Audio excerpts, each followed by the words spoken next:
তো 12ই ফেব্রুয়ারি বাংলাদেশে একটি সুষ্ঠু নির্বাচন হয়েছে।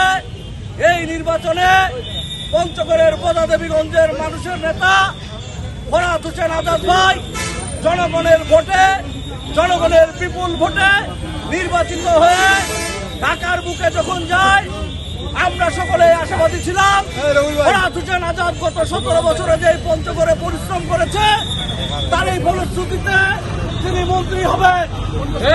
জানাই জনাব তারেক রহমানকে তিনি আমাদের পঞ্চগড়বাসীর মনের আশা পূরণ করেছেন।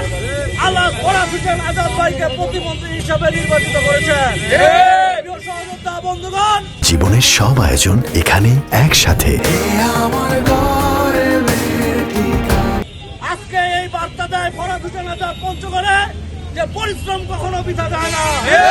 আমি আমার ছাত্র দলের সহযোদ্ধা ভাইদেরকে বলতে চাই, আমরা বিগত দিনে যে পরিশ্রম করেছি, ইনশাল্লাহ পঞ্চগড়ের মাটিতে ফরহাদ হোসেন আজাদ আমাদেরকে কখনো নিরাশ করবে না।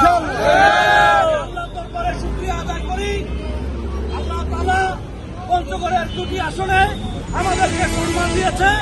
ইনশাল্লাহ আমরা মানুষের সঙ্গে ছিলাম, মানুষের সঙ্গে আছি, ইনশাল্লাহ ভবিষ্যতে থাকবো।